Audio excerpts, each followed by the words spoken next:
Welcome, my name is Kelsey from the Health and Wellness Lab at the University of Calgary.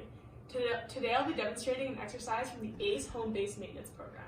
This exercise is called a tricep kickback, and it's going to be targeting your tricep muscles on the back of your arm right here. I'm going to be showing you different levels of difficulty, so please do whatever you're comfortable with. Also, please feel free to read the disclaimer on the website before starting anything, or emailing us at ace@ucalgary.ca if you have any questions. So for this exercise, you can use a bench, a chair. In this case, I'll be using this makeshift bench of this couch. You can use a band, or if you want it more difficult, you can use a dumbbell as well.